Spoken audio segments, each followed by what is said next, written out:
बिस्मिल्लाहिर्रहमानिर्रहीम अस्सलाम वालेकुम। Welcome to base code learning. आज फिर एक बहुत इम्पोर्टेंट टॉपिक के साथ वर्ब की टाइप्स हमने पिछले लेक्चर में कवर की थी, बहुत ही कवर कर ली थी। कुछ फाइनाइट और नॉन फाइनाइट जो है थोड़ा ट्रिकी लगता है स्टूडेंट्स को, तो इसलिए मैंने इसे अलग रखा है।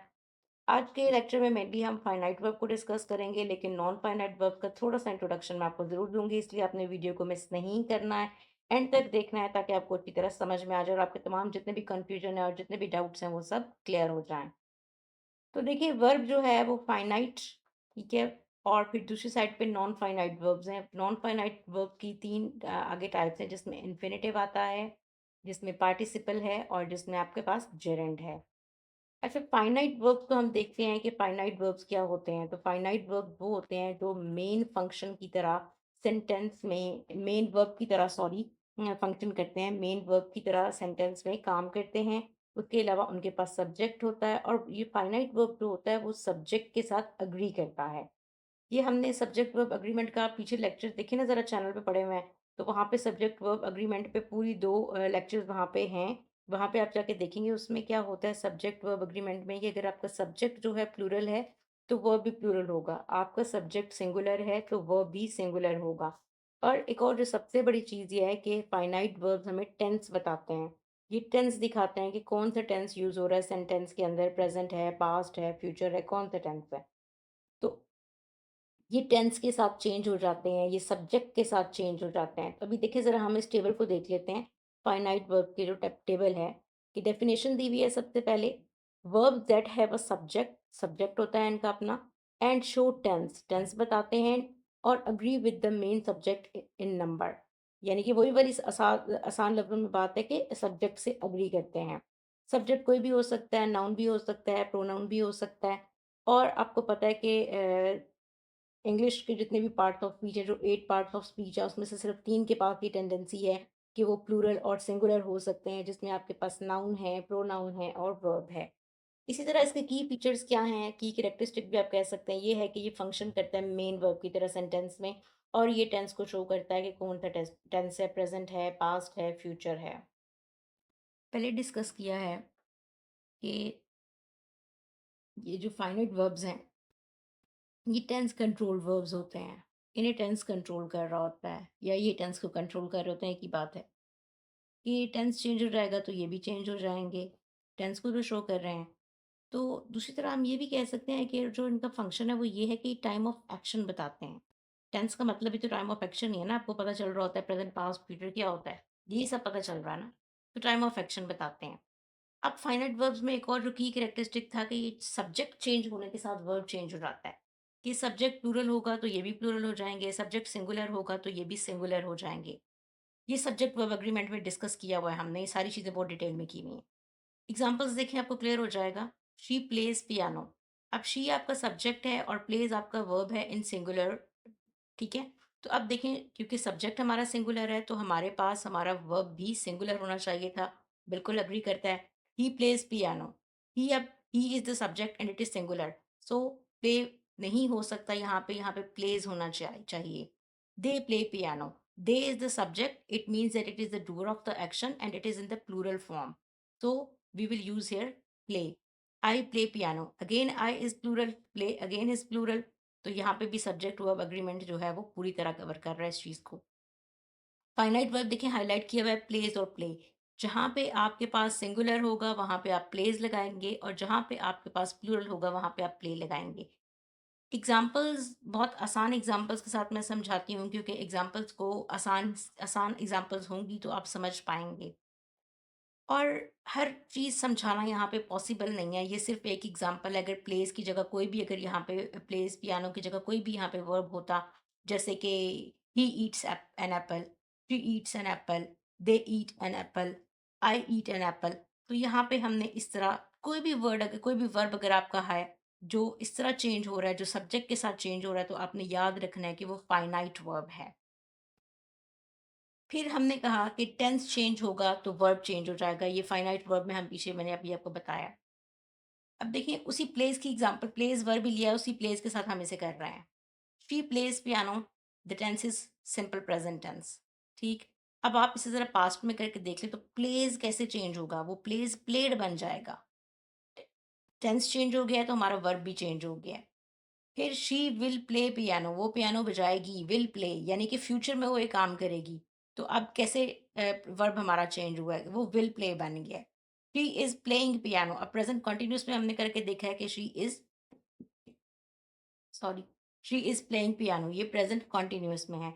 अगर आप इसी को पास्ट कंटीन्यूअस में करेंगे तो शी वाज़ प्लेइंग पियानो। आपने देखा कि किस तरह टेंस के चेंज होने से वर्ब चेंज हो रहा है, यानी कि टेंस कंट्रोल्ड होता है। तो इसमें यहाँ पे ये चीज़ क्लियर हो गई होगी कि फाइनाइट वर्ब जो है, क्योंकि आज के लेक्चर में बेसिकली हम फाइनाइट वर्ब को ही डिस्कस करेंगे। दूसरे का सिर्फ इनफाइनाइट का, नॉन फाइनाइट का सिर्फ थोड़ा सा इंट्रोडक्शन मैं आपको दूंगी। नेक्स्ट लेक्चर में हम उसे बहुत डिटेल में कवर करेंगे। तो फाइनाइट और नॉन फाइनाइट, यहाँ पे आपको क्लियर हो गया होगा कि फाइनाइट वर्ब वो वर्ब होता है जो वर्ब जो सब्जेक्ट के साथ चेंज हो जाता है, और दूसरा जो टेंस के साथ चेंज हो जाता है। ये आपको टेंस के बारे में बताता है। ये आपका टेंस कौन सा है, प्रेजेंट है, पास्ट है, फ्यूचर है। Non finite verbs, non finite verbs वो वर्ब्स हैं जो कि बिल्कुल आपको टेंस के बारे में नहीं बताते हैं, ये टेंस को नहीं दिखाते हैं, और ये मेन वर्ब की तरह भी काम नहीं करते हैं। इसके अलावा अब देखें कि इनकी आगे जो टाइप्स हैं, जैसे पहले मैंने दिखाए हैं कि 3 टाइप के ये होते हैं, जिसमें इन्फिनेटिव है, जिसमें जेरेंड है, जिसमें पार्टिसिपल है। ऊपर इसकी डेफिनेशन देख लें कि non finite verbs are verb forms that do not show tense, ये टेंस को नहीं दिखाते हैं।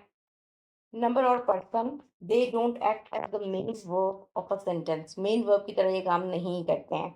यानी कि टेंस के बदलने पर ये नहीं बदलते हैं। टेंस के बदलने से इन्हें कोई फ़र्क नहीं पड़ता, सब्जेक्ट से इन्हें कोई लेना-देना नहीं होता है। टाइप्स जो हैं वो इसकी 3 टाइप्स हैं। आज के लेक्चर में मैं जस्ट इससे थोड़ा-सा टच करेंगे हम, ज़्यादा डिटेल में नहीं जाएँगे, क्योंकि इसके लिए फॉर्म्स ऑफ वर्ब्स का पता होना बहुत ज़रूरी है। क्योंकि अभी हमने फॉर्म्स ऑफ वर्ब्स का लेक्चर नहीं किया, तो नेक्स्ट लेक्चर इंशाल्लाह हम उस पे हम कवर करेंगे।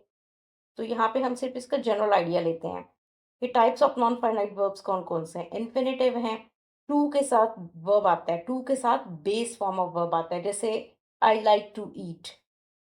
ठीक है, आई लाइक टू ईट में आपको टेंस का पता नहीं चल रहा कि ये कौन-सा टेंस है, क्योंकि ये टेंस को दिखाता ही नहीं है। He wants to say something, वो कुछ कहना चाहता है। इसमें भी आपको ही वांट्स टू से आपको समझ नहीं आ रही है। ही वांट्स, अब यहाँ पे जो हमारा असल जो वर्ब होगा, जो मेन वर्ब होगा वो वांट्स होगा, लेकिन टू से जो होगा वो इन्फिनिटिव होगा। आगे इन्फिनिटिव की 2 एग्ज़ाम्पल 2 टाइप्स और भी हैं, जैसे बेयर इन्फिनिटिव भी होते हैं, लेकिन हम उस पे अभी यहाँ पे ज़्यादा डिटेल में नहीं जा रहे। अभी सिर्फ मैं आपको थोड़ा आइडिया दे रही हूँ इसका कि इन्फिनिटिव क्या होता है, टू के साथ वर्ब की बेस फॉर्म आती है। ठीक, आगे इसकी एग्जांपल्स भी करते हैं। जेरेंड, जेरेंड क्या होता है, वर्ब के साथ आईएनजी लगता है, लेकिन जेरेंड जब वर्ब के साथ आईएनजी लगता है तो ये एक्ट करता है नाउन की तरह, ये कभी भी वर्ब की तरह एक्ट नहीं करता। ठीक, इसी तरह पार्टिसिपल देखें, पार्टिसिपल क्या है, ये भी वर्ब की प्रेजेंट पार्टिसिपल भी हो सकता है, पास्ट पार्टिसिपल भी है। प्रेजेंट पार्टिसिपल तो ये है ना जिसमें आपकी वर्ब की फोर्थ फॉर्म लगती है, जिसे हम बी फोर कहते हैं। और इसी तरह पास्ट पार्टिसिपल में ईडी लगता है, या थर्ड फॉर्म ऑफ वर्ब होती है। इसे सब्जेक्ट से फ़र्क नहीं पड़ता है, इसे वर्ब से फ़र्क नहीं पड़ता है, इसे इन दोनों चीज़ों से कोई लेना-देना नहीं है। अब इन्फिनिटिव को हम देख लेते हैं थोड़ा-सा डिटेल में। इन्फिनिटिव क्या है, हमने कहा कि वो जिसके साथ टू की बेस फॉर्म लगती है।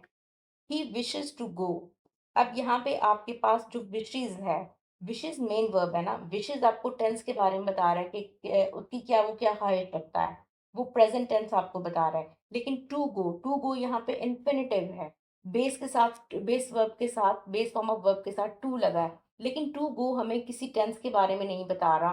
ठीक, और टू गो जो है, अब ही विशेस जो है वहाँ पे, अब देखें कि विशेस ही के साथ अग्री कर रहा है, यानी कि वर्ब जो है सब्जेक्ट के साथ एग्री कर रहा है, तो सब्जेक्ट वर्ब का ही एग्रीमेंट है। ही विशेस टू गो, अब टू गो इन्फिनिटिव है और ऑब्जेक्ट की तरह ये फंक्शन कर रहा है। इसी तरह नीचे वाला देख लें, आप नीचे वाली एग्जांपल देख लें। They wish to go, again they wish, अब विश मेन वर्ब है और वो सब्जेक्ट से एग्री कर रहा है जो कि आपके पास दे है। To go, they wish to go, अब टू गो पे कोई फर्क नहीं पड़ेगा, अगर हम दे विश की जगह दे विश्ड भी कर दें तो भी फर्क नहीं पड़ेगा। दे विल विश कर दें तब भी फ़र्क नहीं पड़ेगा, ठीक है? कि इससे फ़र्क ही नहीं पड़ता है। They wish to go, they wished to go, they will wish to go. ये ना तो इसे सब्जेक्ट से फ़र्क पड़ता है, ना इसे ना इसे सब्जेक्ट से फ़र्क पड़ता है, ना इसे टेंस से फ़र्क पड़ता है। आप टेंस को भी चेंज करके देखें, तो ये टू गो ऐसे ही रहेगा, टू गो पे कोई फ़र्क नहीं पड़ेगा। तो यहाँ पे दे विश टू गो में फाइनाइट वर्ब आपका कौन सा विश है। विश क्यों है? क्योंकि ये टेंस को शो कर रहा है और ये आपके सब्जेक्ट के साथ एग्री कर रहा है। इसी तरह इन्फिनिटिव देखें, टू गो है। टू गो को आपने, एक तो ये ऑब्जेक्ट है विश का, फर्स्ट थिंग, और सेकंड क्या है कि इसे कोई फर्क नहीं पड़ रहा है। आपने टेंस को भी चेंज करके देख लिया, दे विश टू गो होगा तब भी, they will wish to go होगा तब भी, ठीक है। तो यहाँ पे आप देख लें, टेंस को चेंज करने से भी आई विश टू गो होगा तब भी, ठीक है? इसमें सब्जेक्ट के चेंज करने से भी फ़र्क नहीं पड़ना है इससे, क्योंकि आपका, अब देखिए अगर हम करते हैं शी, यहाँ पे अगर हम शी कर दें, तो शी विशेज़ टू गो, लेकिन फ़र्क टू गो पे नहीं पड़ रहा है। विशेज़ आपका जो है, विश है वो विशेज़ हो सकता है, क्योंकि वो आपका मेन वर्ब है, ठीक है? आपने जैसे पढ़ा था हमने कि फ़ाइनाइट और नॉन फ़ाइनाइट में, फ़ाइनाइट जो होता है वो मेन वर्ब होता है और नॉन फ़ाइनाइट जो होता है ये मेन वर्ब कभी भी नहीं होता।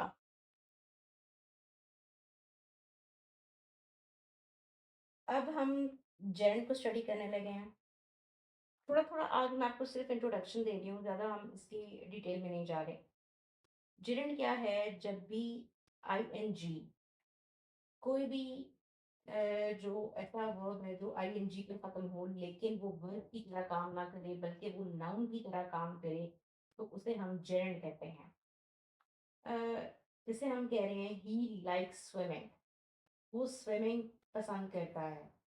अब ही लाइक्स स्विमिंग, यहाँ पे क्या है, जो आपका मेन वर्ब है वो लाइक्स है। अब आपने गौर करना है, हमें तो हमारा मेन वर्ब मिल गया लाइक्स, ठीक। अब ही के साथ लाइक्स होगा, आई के साथ लाइक हो जाएगा, दे के साथ लाइक हो जाएगा, वी के साथ लाइक हो जाएगा। लाइक्स तो चेंज हो रहा है, ये अपने सब्जेक्ट के साथ एग्री कर रहा है, यानी कि सब्जेक्ट सिंगुलर होगा तो ये भी सिंगुलर हो जाएगा, सब्जेक्ट प्लूरल होगा तो ये भी प्लूरल हो जाएगा। लेकिन आगे देखिए स्विमिंग है, तो स्विमिंग को कोई फ़र्क नहीं पड़ रहा कि उसके साथ वी आ रहा है, उसके साथ टी आ रही है, उसके साथ दे आ रहा है, उसके साथ वी आ रहा है, तो कुछ भी आता है तो कोई लेना देना नहीं है, ठीक। तो यहाँ पे आप देखें कि जैसा कि वो वाली चीज़ है कि सब्जेक्ट से फ़र्क नहीं पड़ रहा है, इससे टेंस से कोई लेना देना नहीं है, तो ये तो अपनी जगह पे यहाँ पे ये इससे कुछ नहीं हो रहा। तो यहाँ पे देखें, ये अब आपको एक ये भी चीज़ आती है कि हमें कैसे पता चले कि कहाँ पे स्विमिंग जो है वो, या कहाँ पे आईएनजी वर्ब जो है वो वर्ब है, और कहाँ पे जो है वो ये जेरंड है।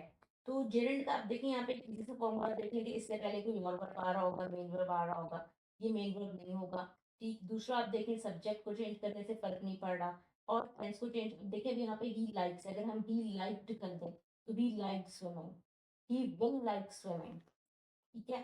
तो कोई फ़र्क नहीं पड़ रहा, टेंस को चेंज करके भी आपने देख लिया है, आपने सब्जेक्ट को चेंज करके भी देख लिया है, स्विमिंग ऐसे का ऐसे ही है। और दूसरी बड़ी चीज़ कि नाउन की तरह एक्ट करेगा। फिर तीसरी बड़ी जो एक और हिंट जो आपको मैं देती हूँ, जो ईज़ी ट्रिक है कि हमने सेंटेंस लिखा ही लाइक स्विमिंग।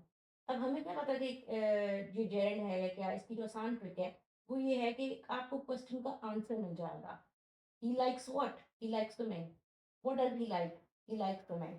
तो यहाँ पे ये वाली जो चीज़ है कि आपको क्वेश्चन का आंसर मिलता है, आपको व्हाट का आंसर मिलता है। जहाँ पे भी आपको आंसर मिल रहा है और वर्ब आईएनजी के साथ लगा हुआ है और वो एक्ट कर रहा है नाउन की तरह, तो वो आपका जेरेंड होगा।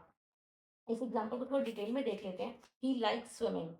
फाइनाइट वर्ब क्या है? यहाँ पे आपका लाइक्स है। फाइनाइट वर्ब कौन सा है जिससे फर्क पड़ रहा है? अपने सब्जेक्ट से भी उसे फर्क पड़ता है, उसे टेंस से भी फर्क पड़ता है, और एग्री कर रहा है सब्जेक्ट के साथ, ठीक है बिल्कुल। जेरेंड क्या है? आईएनजी फॉर्म है, act as the object likes a noun, ठीक है, दैट इज अ नाउन। यहाँ और लेकिन एक चीज़ है कि जो जेरेंड होता है, ये सब्जेक्ट भी हो सकता है ये आपका, और ये ऑब्जेक्ट भी हो सकता है। इस चीज़ को हम आगे अपने आने वाले लेक्चर में बहुत डिटेल में डिस्कस करेंगे, तो ये ज़्यादा क्लियर हो जाएगा। अभी जस्ट इंट्रोडक्शन है कि आपको मेन जो फर्क है वो दोनों के बीच में पता हो, ठीक। यहाँ पे देखिए, फिर आगे आप नेक्स्ट एग्जाम्पल देखें, दे लाइक स्विमिंग, ठीक इसी तरह दे लाइक स्विमिंग। यहाँ पे जो आपका मेन वर्ब है वो लाइक्ड है, पास्ट टेंस है और एग्री कर रहा है आपके दे के साथ, तो यहाँ पे इसलिए फर्क नहीं पड़ा, दे लाइक स्विमिंग हो, शी लाइक स्विमिंग हो, ही लाइक स्विमिंग हो, कोई फर्क नहीं पड़ेगा इससे। तो ये आपका जेरेंड है। अब देखें, पार्टिसिपल पार्टिसिपल क्या होता है? पास्ट पार्टिसिपल भी है, प्रेजेंट पार्टिसिपल भी है। पास्ट पार्टिसिपल जो है आपका वो वी3 है, यानी कि थर्ड फॉर्म ऑफ वर्ब, जैसे कि ईट, एट, ईटन। ठीक है, तो ईटन हो गया। और जो प्रेजेंट पार्टिसिपल है, वहाँ पे आप देख लें कि आईएनजी फॉर्म के साथ होगा। पास्ट पार्टिसिपल जो है वो आपका थर्ड फॉर्म ऑफ वर्ब होती है। प्रेजेंट पार्टिसिपल जो होता है वी4 होता है। फॉर्म्स ऑफ वर्ब्स को हम बहुत डिटेल में डिस्कस करेंगे अगले लेक्चर में। फॉर्म्स ऑफ वर्ब्स बहुत इंपॉर्टेंट है, और इसे समझने के लिए फॉर्म्स ऑफ वर्ब्स की ही ज़रूरत है, जिसकी वजह से आज मैं बहुत ज़्यादा डिटेल में इन चीज़ों को डिस्कस नहीं कर रही। सिर्फ एक आपको हिंट दे रही हूँ, आइडिया दे रही हूँ। फाइनाइट तो क्लियर हो गया, अभी ये नॉन फाइनाइट है। यहाँ पे आप देखें। अच्छा, हमारी जो एग्जाम्पल है वो एग्जाम्पल है, the broken glasses were repaired. ठीक, the broken glasses were repaired. अब किसी भी सेंटेंस में जितने भी वर्ड्स हैं, असल में आप हमें जो एक चीज़ करनी होती है वो ये करनी है कि हमें उस वर्ड के ग्रास रूट को समझना है कि वो वर्ड है क्या, उसका पार्ट ऑफ स्पीच क्या है। जब पार्ट ऑफ स्पीच को हम समझ जाएंगे तो फिर हम मिस्टेक नहीं करेंगे। अब देखें, द ब्रोकन ग्लासेस। अब ब्रोकन तो किसी सूरत आपका वर्ब हो ही नहीं सकता। ब्रोकन ग्लासेस क्या है? ग्लासेस को क्वालिफाई कर रहा है कि आपकी ग्लासेस कैसी हैं, तो ग्लासेस टूटी नहीं है। अब यहाँ पे ये एडजेक्टिव है, ब्रोकन ग्लासेस एक एडजेक्टिव है। वर आपका वर्ब, वर रिपेयर्ड। ठीक है, वर आपका ऑक्सिलरी वर्ब हो गया, रिपेयर्ड आपका मेन वर्ब हो गया। ठीक है, the broken glasses were repaired. The broken glasses were repaired. तो ब्रोकन ग्लासेस क्या है आपका? ये आपका एडजेक्टिव है। ठीक है, अब आप यहाँ पे देखें, वर रिपेयर्ड जो है ये आपके टेंस को, वर जो है वो आपके टेंस को शो कर रहा है, जो कि पास्ट टेंस है। और अग्री किससे कर रहा है? With the subject glasses. The broken glasses were. अब ग्लासेस आपकी क्या है? प्लूरल है, तो वर क्या है? ये भी प्लूरल है। ठीक, अब पार्टिसिपल यहाँ पे क्या है? ब्रोकन है। अब यहाँ पे हमें ये चीज़ देखनी है कि ब्रोकन ग्लासेस वर रिपेयर्ड में पार्टिसिपल आपका ब्रोकन है, क्योंकि ये पास्ट पार्टिसिपल ऑफ ब्रेक है और यूज्ड कर रहा है टू डिस्क्राइब द ग्लासेस। ठीक, अब यहाँ पे हमें ये कभी क्वेश्चन आ जाता है कि कभी हमें समझ ना आए कि यहाँ पे ये एज अ पार्टिसिपल यूज हो रहा है या एज अ थर्ड फॉर्म, मतलब एज अ पार्टिसिपल यूज हो रहा है, एज अ किस तरह ये यूज हो रहा है। तो आपने ये देखना है कि देखिए, ब्रोकन ग्लासेस, अब ब्रोकन को कोई फर्क नहीं पड़ रहा है। ठीक है, तो ब्रोकन ग्लासेस वर रिपेयर्ड, यहाँ पे ये आपका पार्टिसिपल है, पार्टिसिपल के तौर पे यूज हो रहा है। आगे हम अगले लेक्चर में हम लोग करेंगे इसी तरह फॉर्म्स ऑफ वर्ब्स को डिस्कस में डिटेल करेंगे, क्योंकि जब फॉर्म्स ऑफ वर्ब्स डिटेल करेंगे तो उसी में आपको पता चलेगा कि वर्ब्स की कितनी फॉर्म्स हैं, और उसमें ये चीज़ डिटेल में डिस्कस कर लेंगे हम लोग, ताकि इजी हो जाए। इसके अलावा ये वाला जो क्लियर हो गया आज का, जेरंड हो गया, इन्फिनेटिव हो गया, पार्टिसिपल हो गया, finite verb, non finite verb हो गया। आई होप आपको बहुत क्लियर हो गया होगा, अच्छे से समझ आ गई होगी। जो चीज़ समझ नहीं आई आप कमेंट पे पूछ सकते हैं। 0322721654 नंबर है, इस पे आप किसी भी तरह की क्यूरी हो तो वो भी व्हाट्सएप कर सकते हैं मुझे। किसी भी तरह के नोट्स चाहिए हों, किसी भी तरह की असाइनमेंट हो, आप उसके लिए कांटेक्ट कर सकते हैं। प्रैक्टिकल नोटबुक्स की प्रिपरेशन के लिए आप बिल्कुल कांटेक्ट कर सकते हैं इस नंबर पे। और वीडियो को एंड तक देखना है, कोई भी चीज़ मिस नहीं करनी है। जो भी चीज़ आपको नई सीखने के लिए मिलती है मुझे ज़रूर बताया करें। अपने फ्रेंड्स के साथ शेयर करें, वीडियो को लाइक करें, चैनल को सब्सक्राइब करें। और ये आपकी तरफ से एक मोटिवेशन होती है, जितनी आप मुझे मोटिवेट करोगे उतना ज़्यादा मैं अच्छा कंटेंट लाने की कोशिश करूँगी। तो ठीक है, आज तक के लिए इतना ही। अपना बहुत सा ख्याल रखें। Take care, stay blessed and Allah हाफ़िज़।